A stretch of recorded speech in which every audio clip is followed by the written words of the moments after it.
Hello, you join me on Saturday the 26th of September, and as you may have already worked out, I'm back at Wraysbury. A lot to tell you about really, so I'll start from the beginning.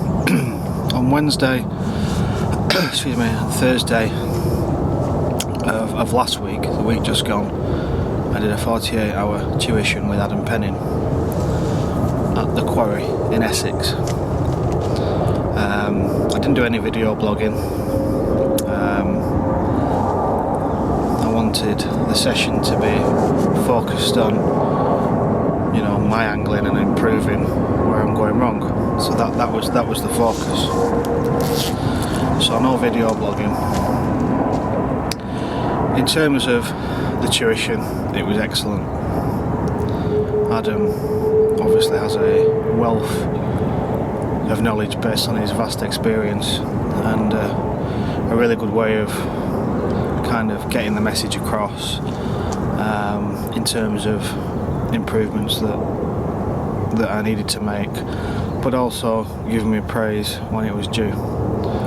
He had an excellent tuition style, and he was good company. So I would recommend anyone who's interested in a tuition to get in touch with Adam, because I wholeheartedly recommend him. Whilst I didn't do any video blogging in my usual style, I did have a little bit of fun with Adam on camera at the end of the session. So I'll let you watch that. Well, I'm just coming to the end of my 48-hour tutorial, which I booked with Mike Barber. I can thoroughly recommend his services. I can't say I've learnt a lot, but I've learnt some very interesting things. Mostly about, some of them have confirmed my suspicions about Northerners and the Yorkshire and Lancastrian divide. When I haven't been asking my fishing questions to further my own angling, I've been fielding his questions to me, which has been entirely based around sex and what he should be doing in the bedroom. Which luckily I'm probably like you watching this, you know, I was quite well equipped to respond to, but I think it's fair to say that Mike's gone away fairly enlightened, and Emily's going to be walking like John Wayne for a couple of weeks, so it's all good. Have you enjoyed yourself, Mike? I've had a great time, yeah. Just a general life advice, really. You know, a little bit of fishing. Yeah, I've lots of fun. Good. It's a good lake, isn't it? It's a great lake. Very picturesque. One of the best, I think, for aesthetics, for fish, for features. It's just got everything. It's the ultimate carp lake, I think. Yeah, definitely. And you caught one? I did. Stunner. A stunner. £16, 5.30 this morning. Left hand rod. Good. Beautiful. Lovely. On a dinosaur tooth. On a dinosaur tooth. Yeah. Christmas all over again. That's brilliant. I remember years ago when I used to use nuts here and there, especially on places where they weren't allowed. They're phenomenal, and where people would be using boilies and pellets, and they'd always have like rats running around their swims picking up little bits of bait and that. I always had squirrels in my swim, and whenever the bailiffs come past, I would think, oh, go away squirrels, you'll give the game away. Yeah, it's autumn's in the air. It's chilly this morning. The change is afoot. Just put the brolly down, dry crispy leaves on top of it, probably the same with your bivvy. I was thinking earlier when I looked out there that when you look at all those trees all around this thickly tree lined lake, how many tens of millions of leaves are going to end up in the lake in the next 6 to 8 weeks. It's mind blowing actually when you look at it, the scale and bulk of it. It's a wonder where they all go. You'd think it would fill the lake, wouldn't you? Yeah, totally. It's mad. So you're going to Wraysbury now? Yeah, just a quick 5 nights over there. Nice. Looking a quick forward to 5-nighter, yeah. That's a new term. Excellent. So yeah, do that and then go home and reintroduce myself to my girlfriend. Well, she'll be looking forward to that. I think even if you revisited her in your old ways after 5 days, she'd be happy. But with your new tricks that you've learnt, she'll be a good one. Right, well, thank you very much. Pleasure, mate. Lovely fishing with you. You too. And keep me posted and let me know how you get on. Will do. Nice one, Adam. Good one. Excellent. The venue that we fished, as you know, was the quarry in Essex. That's I think it's 22 acres, gravel pit, really dug out, so steep banks. You can be kind of at the top of the banks looking at the farmers' fields, and it can be absolutely blazing sunshine. But if you go down the relatively steep bank towards the lake, it's cold, doesn't get a lot of sunlight. It's a totally different ecosystem, but a really lovely venue. Feel privileged that it's kind of on the places that I've fished. So much like the tuition with Adam, I'd recommend people to check out the quarry if they're up for an Essex-based gravel pit. So that was Wednesday and Thursday. So 2 nights. Woke up on Friday morning, said my goodbyes to Adam, and made my way over to Wraysbury. Got here at probably 2 o'clock yesterday afternoon, after leaving the quarry and scooting around the M25 and making a pit stop for bait and some bits. Arrived at the RK Leisure Tackle Shop, checked in, had a good catch up with Roo,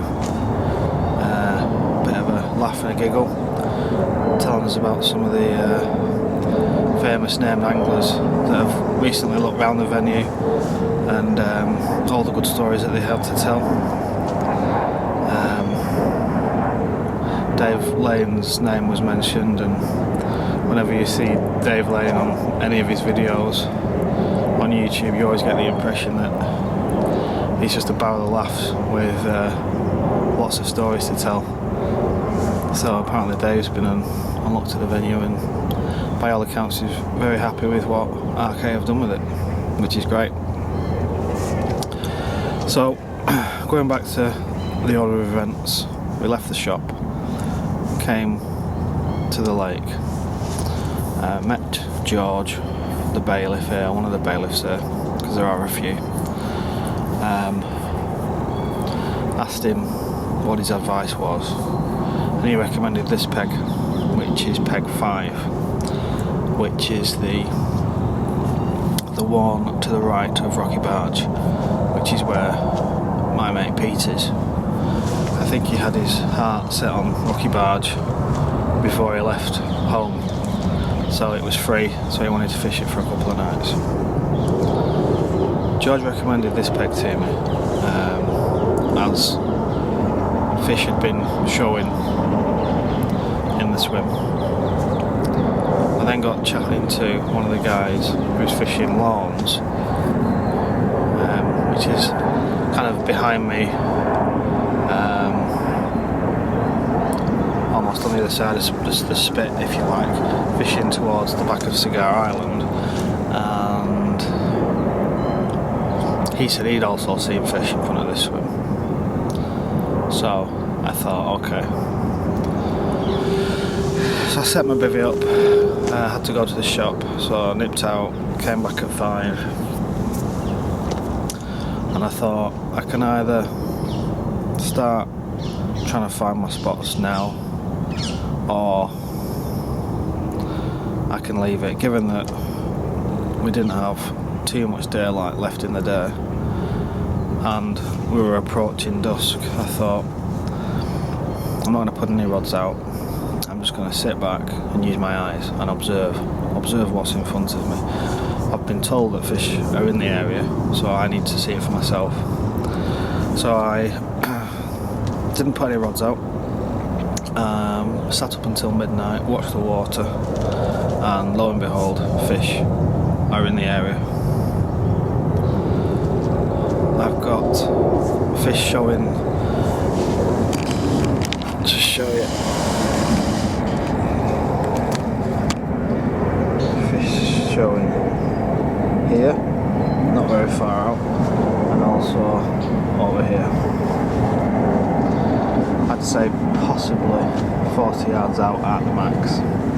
They are close in.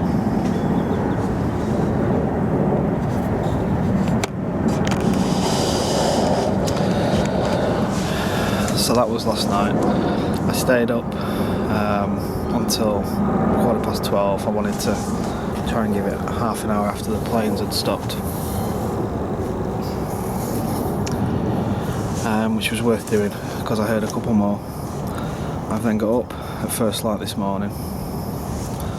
I've just lied in my bed watching the water, again seeing fish roll, and I'm really comfortable. So I've still not put any rods out, and I won't be putting any rods out until later in the day. I'm going to sharpen some hooks, tie some fresh rigs. I'm going to be fishing a combination of bottom bait rig with a wafter and my usual multi-rig with a krill pop-up. I think I've got one definite spot to my right, so once I've tied the rigs up and it's a little bit later in the day and it's a bit brighter and sort of bite time windows closed, I'm going to have a good lead about and find some clay spots. It's chocker with weed under this tree line, so I did have a very brief look last night or yesterday afternoon, and this tree line here, off this tree in front of us, kind of here and all the way back to me, is chocker with weed.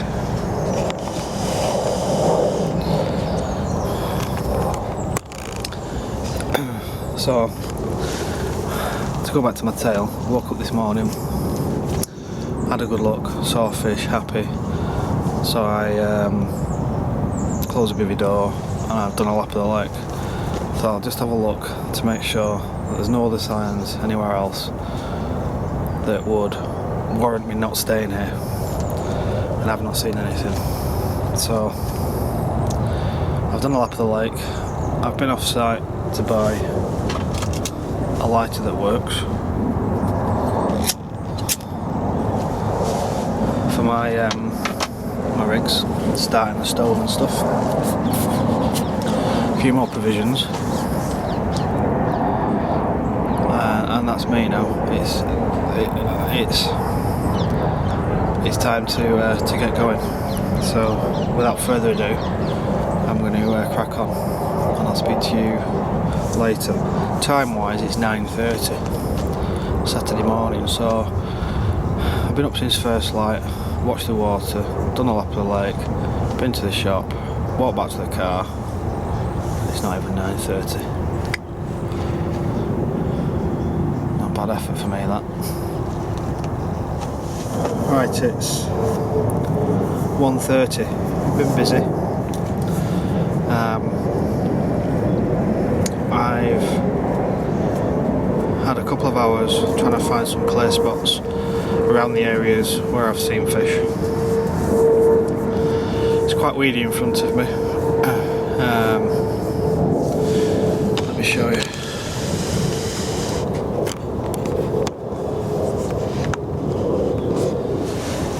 So that's what we're looking at. From what I've been told and from what I've seen whilst I've been here, the fish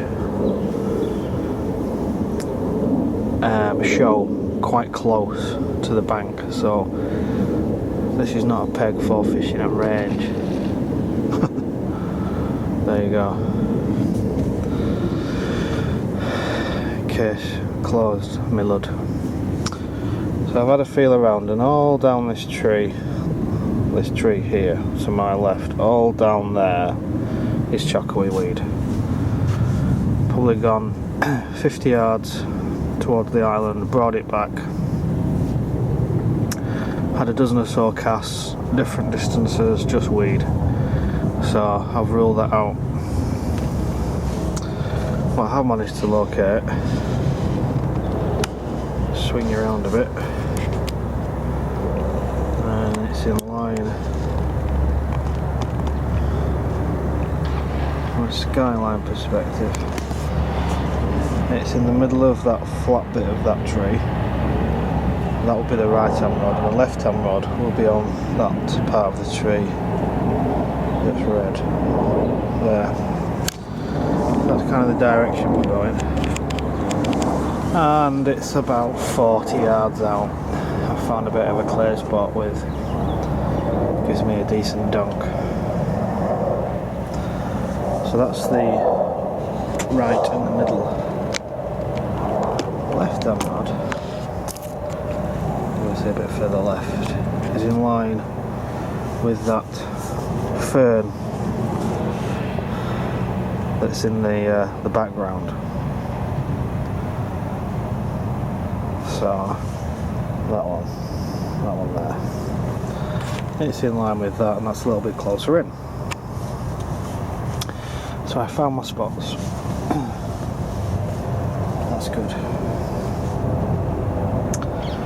From a rig perspective, I've tied 2 rigs that will go on the first spot I showed you, so middle and right hand rod, and I'm going to cover both bases, and I'm going to fish my usual multi-rig with a krill pop-up on it. That will be a little longer than usual, because it's whilst it's smooth and clear, a lot of this lake isn't, so I just want to have a slightly longer hook link. That'll be 7 and a little bit inches. The other rod, I will use the middle rod, will be I'll show you that way, a bottom bait with a sticky krill wafter. So simple. Try and turn it around so you can see it. See the knotless knot, a little bit of silicone. Jobs are good. A bit of putty halfway down material, and then I'll use the usual anti-tangle sleeve, and there we go. So one will be on the bottom and the other one will be popped up. As far as the left hand rod, that will probably be on a multi-rig also, but I wanted to cover the larger spot with both. So it's 1:30. Whilst I've not yet cast out, I think that that's been time well spent. Well, the rods are out. It's 6 o'clock. I got them out at 5:30. Everything's sorted out. On the 2 spots that I mentioned to you earlier, everything clipped up. Happy with presentation. So that's where we are. Got probably an hour of daylight left before sunset. So I've got tea on the go. So I'll be back in a few minutes. Well, it's a little before 7 PM. Had tea, a chicken tikka masala, onion bhaji, and a samosa. Did the onion bhajis and the samosas in the Ridge Monkey.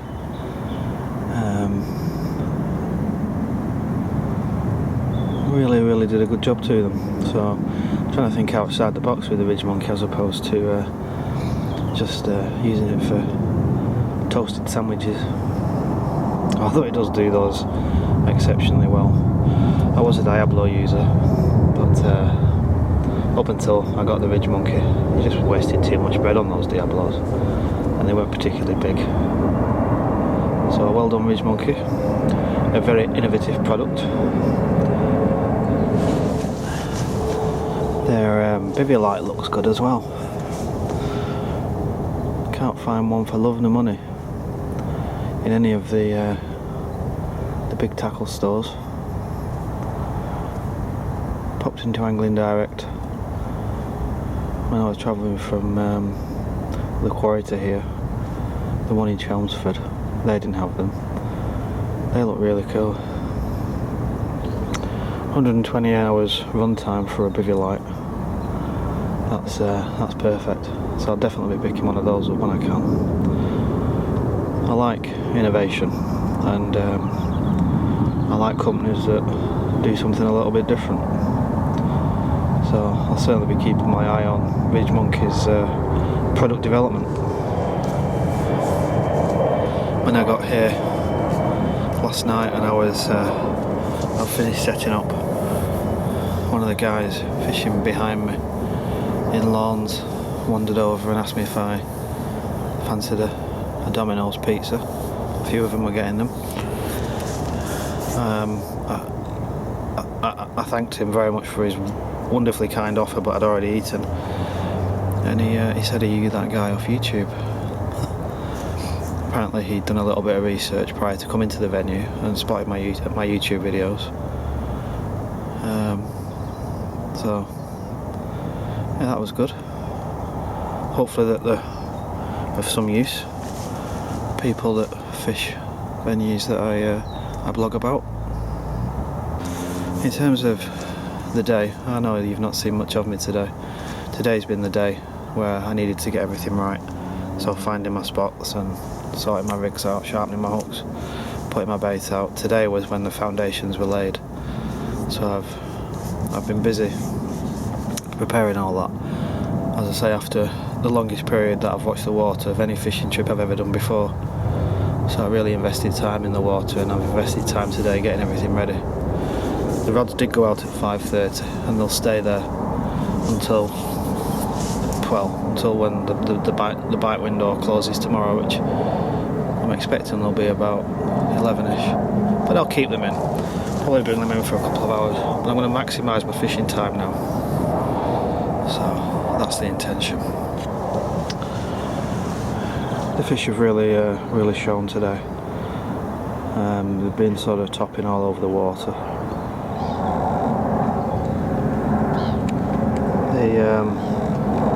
The planes are landing over us this time,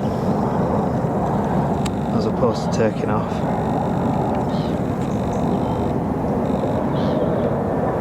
So it's a little bit less painful on the ears.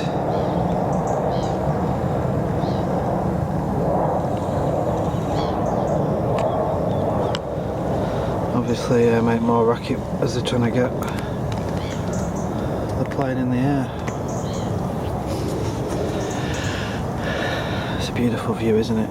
Never get tired of seeing this.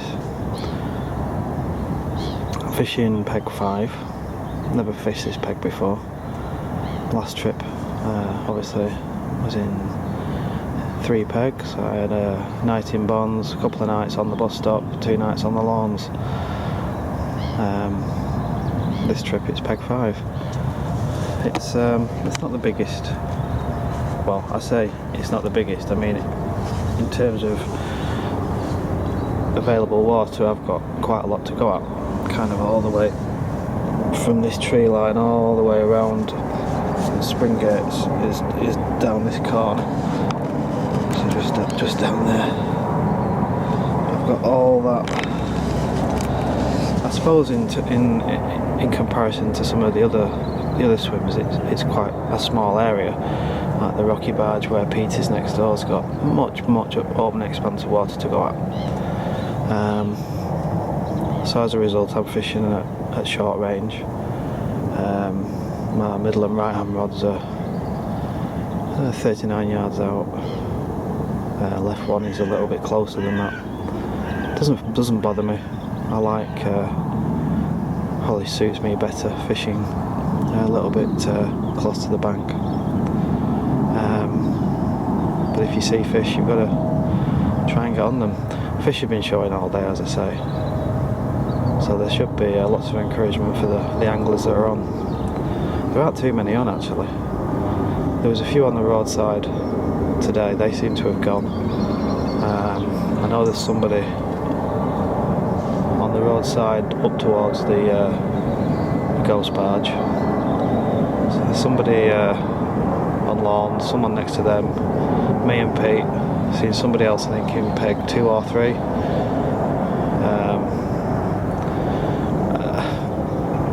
I think I suppose there are a few anglers on, but in terms of the number of pegs and the size of the water, it's not really making any difference. It's not affecting anything. In terms of my my bait that I'm using, I've got some crumbed krill boilies, some whole boilies, soaked in hemp oil, and mix some hemp seed in. So that's what I've been spodding out. Probably put half a dozen spoms over each spot. Tried to do it as accurately as possible so I don't waste any bait. Not that it's an issue, but just getting into the best practice of always hitting the clip. Looking at that far bank, just brought something home to me. What I've started to do as a result of having the tuition is to put my kind of wraps on my spots into my phone. So I'll make a note of where each rod is in terms of wraps and horizon markers. Write a little description down on in terms of like what the kind of the tree above the spot, what the characteristics are. I've also started to take a picture because obviously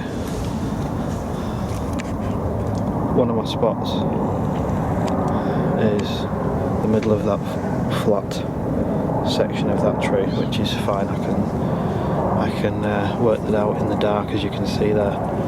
But this left-hand slant, what I wrote in the book is that there's a little section in there that's where it's a red tree.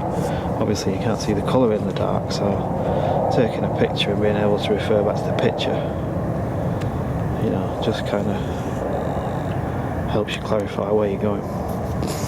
So I use an application on my iPhone called Evernote, which has a free version.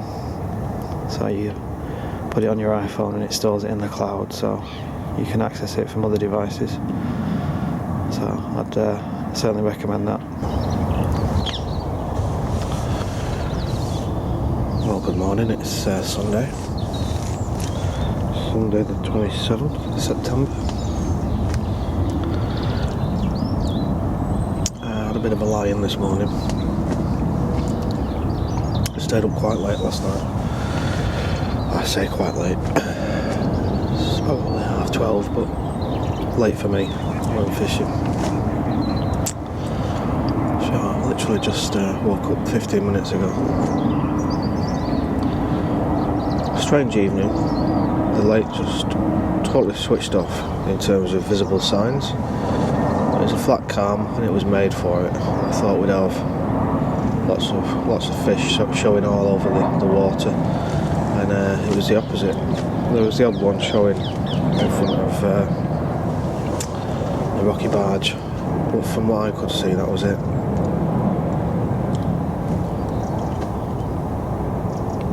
Really weird. I expected it to be a lot more active.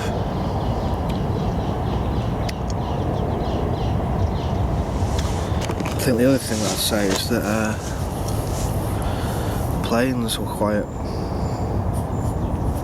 I don't know if it's different on a Saturday night, whether they seem to stop earlier. I don't know whether that was the case or not, but it certainly was a lot more quieter than other nights. So I'll leave the rods out, obviously maximise bite time window. Probably bring them in maybe 11ish, depending on how bright it is. And I did see them last night. One's just topped right over my right hand rod.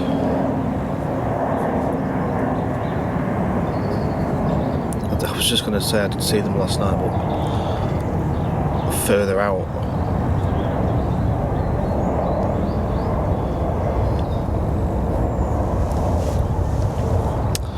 But anyway, one's just topped right over the top of my rod, so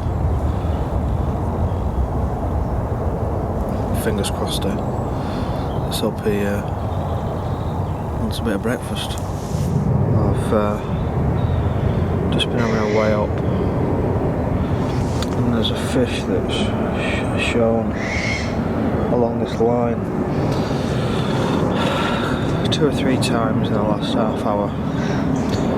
I did have a led around there yesterday to try and find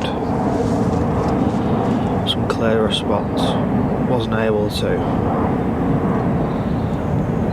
Just found a thick weed, but I think I'm going to try again, because in the earlier part of the evening yesterday they were showing over the similar sort of spot, so I think I need to.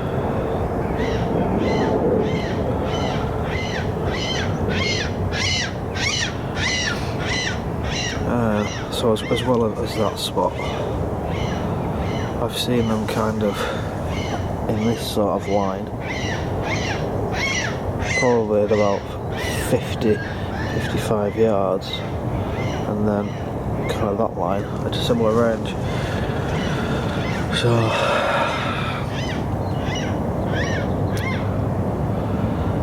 when I reel in, I'm going to have an hour leading around again.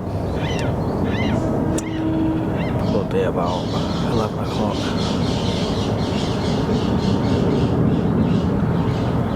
Got some bits to show you today. New bits of kit. I'll pass on my thoughts on those. This looks like it's going to be another good day weather-wise. Maybe not so for the fishing. I think it's going to get to about 18 degrees.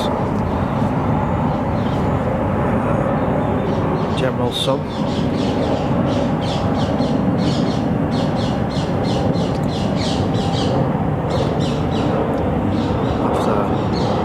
See how the day comes out. I had a couple of beeps from my right hand rod in the night. I can't remember what time it was. I think it was probably about 3-4 o'clock. I got up, went to the rod, and the indicator had pulled up tight close to the line. I didn't lift because there was no real signs of a run as such. Carp hadn't sort of picked it up and bolted. Perhaps I should have done, really. Anyway, obviously the indicator was pulled up tight. To me that says that the lead's been moved, and my rig potentially isn't where I cast it, so it's been moved off the spot. So I thought, maximising fishing efficiency, I'd reel in, and that's what we've got. We have a rig without a bait. So I think that something's taken that rig,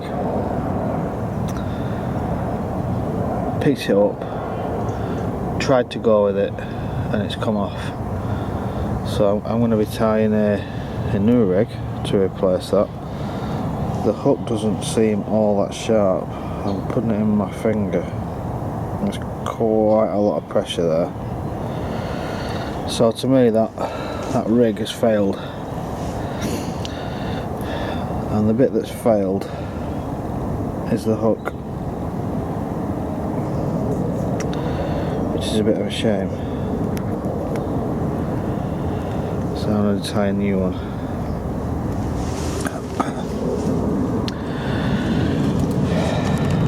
So as I say, that was off the right hand rod, and what that tells me also is that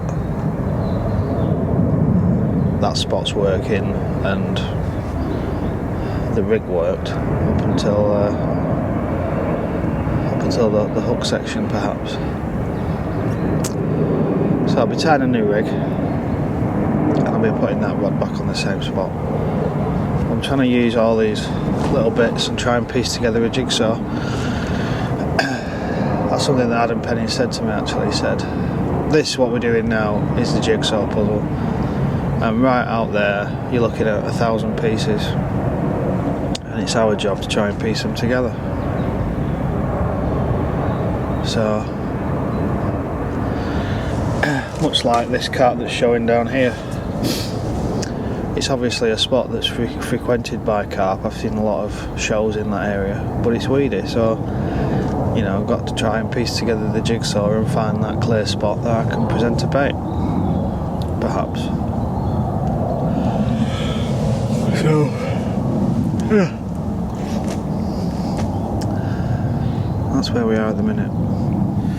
Right, well, it's 20 past 11, and good news and bad news, I suppose. I had another bite. This time middle rod.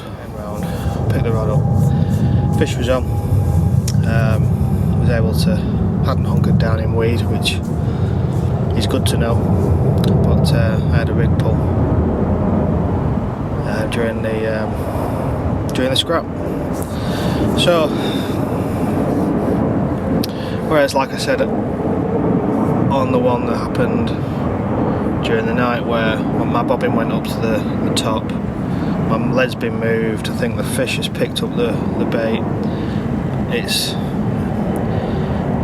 obviously moved the lead, it's done something. I wouldn't say it's bolted as such, and I think that the rig has failed, and I think it's the hook. So this one that I've lost just now was a hook pull mid-fight. I think perhaps the hook. So what's the common denominator? Well, this is the first time that I've tried sharpening the hooks, and I think I may have over-egged it, done too much. So that's the bad news. The good news, of course, is that those two bites were off the spot where I had two rods. So I've had two bites off my baited up area. So on one hand it's kind of negative, on the other hand it's positive that spot seems to be working. So I'm going to I've tied two fresh rigs, and I've done the necessary wraps on the two rods around the old distance sticks, and I'm just going to put two new rigs on. So that's my multi-rig. It's about 7 inches long, swivel, anti-tangle sleeve, figure of 8 loop knot, Kristen sinks. There's my hook link material. There's a BB shot under there, and that's some Kristen heavy metal putty. I've just broke the coating here, so that there's a bit of a hinge, as you can see, and then a figure of 8 loop knot. Sorry. Sticky baits, krill, pop up, tied on, as you can see, onto a rig ring and a Corda size 6 chatty. So that's my de facto multi-rig. The next one is just a bottom bait wafter. Similar setup at the end here. Kristen sinks, blob of heavy metal in the middle, a wide gape size 6, bit of silicone tubing level with the hook point, and then a sticky baits krill wafter. Those are the two rigs that I had the two bites on, so that's what's going back out.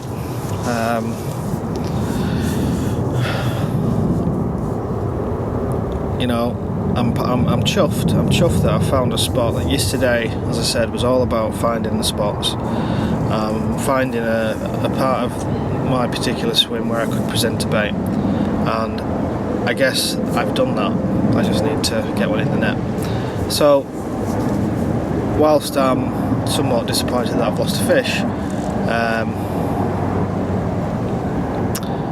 I'm glad that I've got a spot that's working. So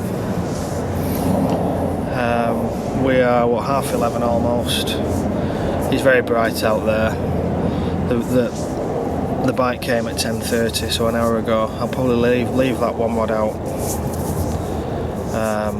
for an hour, and then probably get them in at 1 o'clock. Decide if I need to go to the shop and go and do that now, and then I'll be back and putting the bait out. So yeah, bit of a bugger. Just going down to Spring Gates. Brought all my rods in now. That last rod's come in. Gonna go and get the shop one out of the way. Just when I come down here, guys just been walking round and had a chat with me. Said there's a shelf that runs off Spring Gates, which is nice and easy for me to get to. I'll come round and have a look.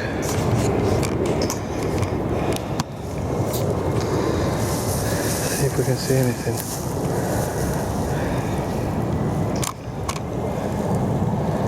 See where it drops off. A little bit further around to the Hall of the Geese.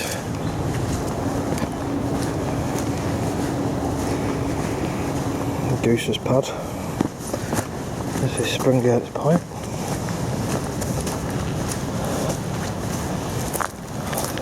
Through the bushes.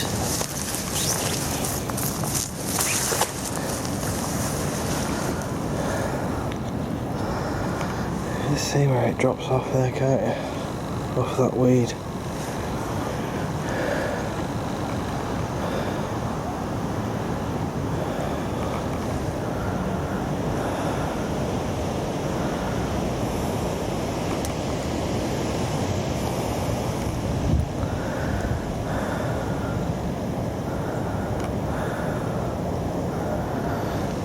It's lovely, isn't it? Absolutely bang on. Stinks of goose shit, swan shit. Apart from that, look at that open expanse of water. Good access to the island from here.